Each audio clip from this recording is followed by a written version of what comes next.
Le président de la République malgache s'est adressé à la population malgache hier lors de l'émission spéciale diffusée sur la télévision nationale et certaines chaînes privées. La construction de toute infrastructure promise à la population de Madagascar se fera. Tel a été l'un des messages qu'il a tenu à faire passer. Le compte à rebours est lancé. Demain, tous les citoyens malgaches inscrits sur les listes électorales pourront choisir leur maire. Selon la CENI, tout est fin prêt. Au Mali, 13 soldats français sont tués dans l'accident de 2 hélicoptères lors d'une opération contre les djihadistes.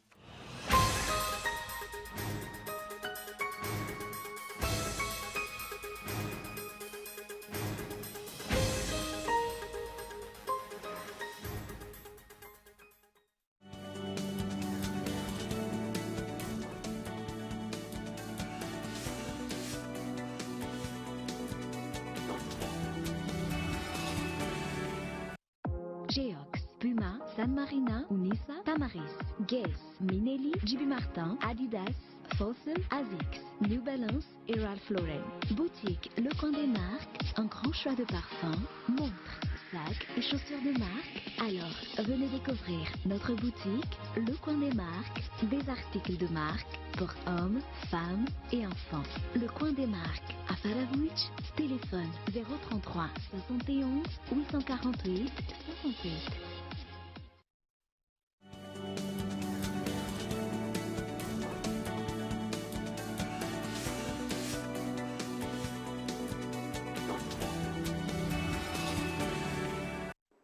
Bonsoir à tous et bienvenue dans cette nouvelle édition du journal en version française sur Cool TV.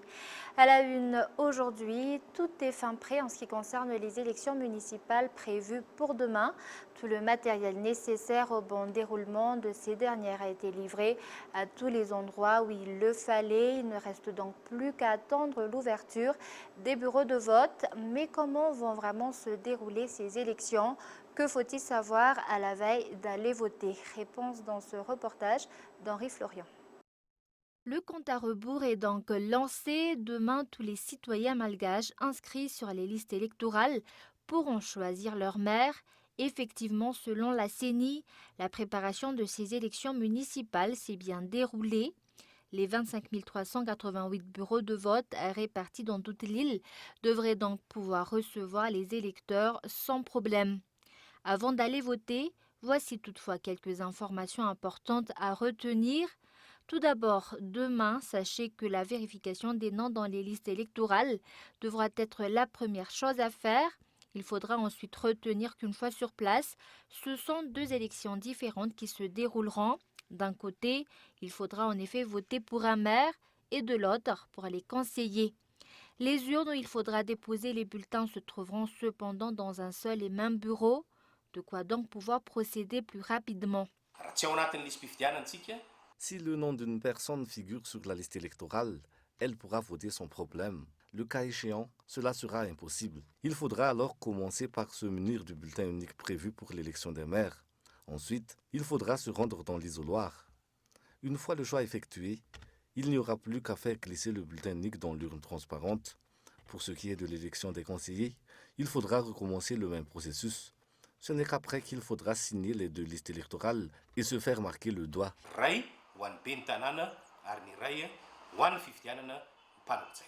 En ce qui concerne les campagnes électorales, c'est hier à minuit que le délai autorisé pour les mener a pris fin. Aujourd'hui et jusqu'à demain, jour des élections, le silence électoral aura donc lieu, période qui verra également la suspension des ventes de boissons alcoolisées. Et toujours sur ce sujet, si un candidat décède avant les élections, la loi régissant ces dernières autorise les partis à lui désigner un remplaçant. C'est ce qu'a déclaré la CENI suite à la mort de 5 candidats aux élections municipales ainsi que d'un conseiller. Reportage. Un jour avant les élections municipales, les chiffres font état de 6 décès dans les rangs des candidats et de leurs conseillers. Plus précisément, 5 candidats à la place de maire et un conseiller sont décédés avant la descente effective aux urnes, selon les informations reçues de la CENI. Face à pareille situation, la loi régissant les élections est claire. Toujours selon la CENI, il est effectivement possible de désigner un remplaçant à un candidat décédé, remplacement qui toutefois n'entraîneront pas de changement en ce qui concerne le nom ou la photo déjà imprimée sur les bulletins uniques. La loi est claire. Si un candidat à la place de maire décède avant les élections, son parti politique est autorisé à proposer le nom d'une personne afin de le remplacer. Cependant, dans le bulletin unique, ni le nom ni la photo ne pourront être changés. Si le candidat décédé est élu, c'est la personne choisie pour le remplacer qui prendra sa place en tant que maire. Pour les partis concernés, la CENI de préciser que dans pareille situation, ceux-ci se devaient de déposer au plus vite le nom de la personne désignée pour remplacer le candidat ou le conseiller décédé. Cela devra impérativement se faire avant la promulgation des résultats des élections, explique-t-on. Et comme nous l'avons annoncé dans les titres, la construction de toute infrastructure promise à la population de Madagascar se fera. Tel a été l'un des messages qu'a tenu à faire passer le président de la République malgache lors de l'émission spéciale diffusée récemment sur la télévision nationale et certaines chaînes privées. Parmi ces infrastructures, le président de la Grande Île a notamment mentionné les 40 000 buildings qu'il a prévu de construire partout dans Madagascar. Ont également été cités les nombreux stades de foot conformes aux normes. Reportage. Des infrastructures qui pourront profiter à la population sur le long terme, qui contribueront au développement de Madagascar et répondront aux besoins ainsi qu'aux évolutions des grandes villes et de leur population. Voilà comment les experts et la population interrogée ont décrit toutes les infrastructures que le président de la République malgache a déjà construites. Ce dernier prévoit de continuer sur cette lancée et d'en construire plusieurs autres. À l'heure actuelle, les travaux ont commencé et sont en bonne voie. Selon le gouverneur d'Analamangue, tout sera fait pour que ceux-ci puissent être achevés dans les délais impartis. Selon le gouverneur d'Analamangue, les infrastructures que le président de la République malgache a déjà construites et compte encore construire à Madagascar peuvent être considérées comme des infrastructures qui profiteront à la population et qui contribueront au développement effectif de Madagascar. Celui-ci a également affirmé que tous les projets du président ont toute leur raison d'être. Effectivement, sans de telles initiatives, il serait impossible que les grandes villes se développent. Impossible également que la population puisse s'épanouir et voir son niveau de vie s'améliorer. Il n'y a pas qu'à Madagascar que de telles infrastructures sont construites. Dans nombreux pays, il y a par exemple des villages communautaires construits en périphérie des grandes agglomérations. À Madagascar, cela existe également, notamment à Mahajanga, Antsirabe ou encore à Antananarivo. Ce qu'il faut savoir, c'est qu'aujourd'hui, tout est fait pour que la population puisse vivre convenablement dans ces endroits. Des mesures d'accompagnement sont mises en place pour cela. Selon les experts interrogés, pour de nombreux malgaches, ces infrastructures, que ce soit des routes ou des logements, pourront donc être l'opportunité d'enfin sortir du cercle vicieux de la pauvreté.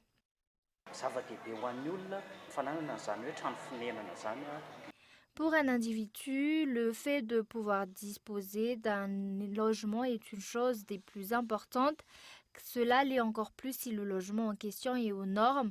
En effet, à Madagascar, plus de 40% de la population vit encore dans des taudis, ce qui est pourtant le reflet de la pauvreté.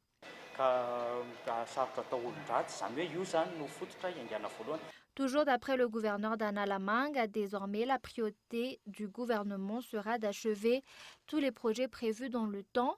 En ce qui concerne la construction des stades, près de 24 entreprises auront la possibilité de s'y affairer, de quoi pouvoir constater de premiers résultats d'ici 6 mois. Et selon l'Observatoire SAFID, cette année, des améliorations ont été constatées dans l'organisation et le déroulement des campagnes menées dans le cadre des élections municipales. Quelques points négatifs peuvent toutefois être soulignés, toujours d'après cet observatoire qui demain va également procéder à l'observation de ces élections. Reportage. En général, les campagnes menées dans le cadre des élections municipales de cette année se sont déroulées dans le calme. Par rapport aux précédentes, des progrès ont aussi été réalisés. C'est ce qu'a notamment déclaré l'Observatoire Safid, qui demain fera également partie des observateurs de ces élections municipales et communales à Madagascar. Comparé aux précédentes élections législatives, de nombreux progrès ont été enregistrés, parlant par exemple des lieux qui ne sont pas destinés à la propagande. Si auparavant ils n'ont pas été respectés, cette fois-ci, la majorité des candidats a respecté cela. Même cas pour les affiches. Si auparavant les candidats déposaient leurs affiches n'importe où, cette fois-ci, ils ont essayé de déposer leurs affiches sur les lieux destinés pour cela. Malgré ce constat plutôt positif, des améliorations peuvent cependant encore être faites. Effectivement, toujours d'après cet observatoire, des cas de non-respect des lois ont continué à être remarqués. Demain, partout dans la Grande Île, c'est donc de 6h du matin jusqu'à 17h que tous les électeurs descendront aux urnes afin de choisir leur maire. Et avant de passer aux actualités internationales, la rencontre entre les étudiants et les enseignants-chercheurs membres du CSS est reportée pour ce vendredi.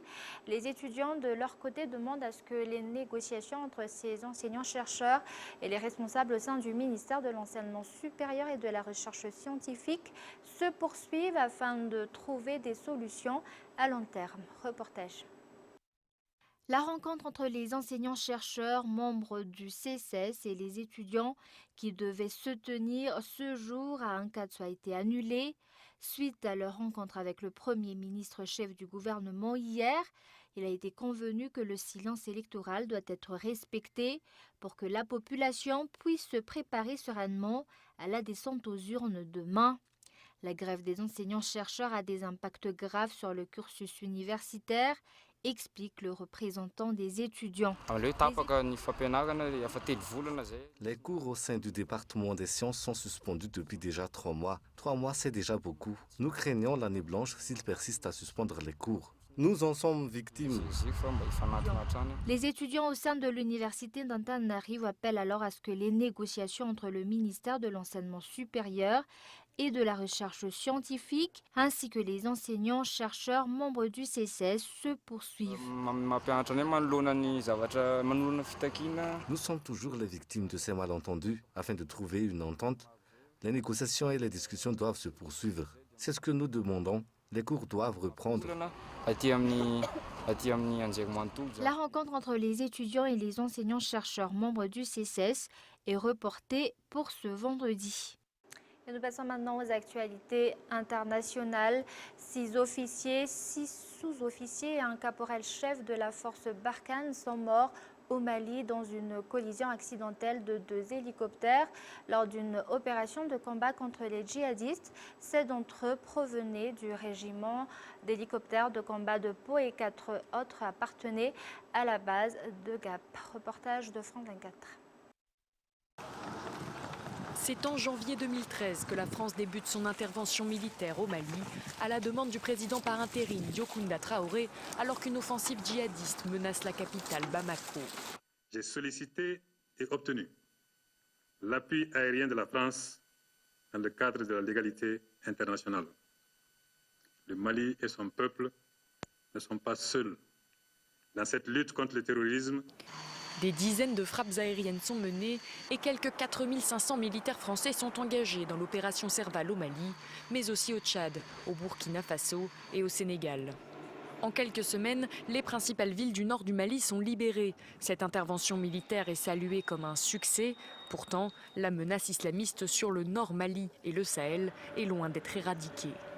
En août 2014, l'opération s'élargit. Elle coopère avec les pays de la bande sahélo-saharienne et s'appelle désormais l'opération Barkhane. Elle collabore avec la mission de l'ONU, la MINUSMA. Au total, 4500 soldats français sont engagés dans l'opération Barkhane. 15 000 soldats et policiers participent à la MINUSMA et 8 000 militaires font partie des forces armées du Mali. Leur mission, lutter contre les djihadistes en les privant de moyens de combat, de communication et de ravitaillement. Il est utopique de croire qu'on on arrivera à arrêter tous les flux et tous les mobiles qui passent, mais rien qu'empêcher ce passage et montrer que des deux côtés en fait, de la frontière, ça interagit, c'est quand même un bon objectif. Les forces armées sont régulièrement visées par des attaques, malgré la signature d'un accord de paix en 2015, censé isoler définitivement les djihadistes. Le 26 novembre 2019, dans une opération de lutte contre les terroristes, 13 soldats périssent lors d'un accident entre 2 hélicoptères, ce qui alourdit le bilan de l'intervention française au Mali. En tout, 38 militaires français y ont trouvé la mort. Et la chef de l'exécutif de Hong Kong a admis que la victoire des pro-démocratie aux élections locales était le signe d'un mécontentement et en parallèle, la Chine a convoqué l'ambassadeur des États-Unis à Pékin pour protester contre une loi soutenant les manifestants. Reportage de France 24. C'est un revers électoral reconnu par la chef de l'exécutif hongkongais Carrie Lam. Les candidats pro-démocratie ont raflé 388 des 452 sièges de conseillers de district lors des élections locales de dimanche dernier. Nous sommes conscients du grand nombre d'électeurs qui se sont déplacés pour voter, mais aussi pour exprimer leur point de vue sur de nombreuses questions de la société, notamment les carences en matière de gouvernance. Mais rien n'y fait.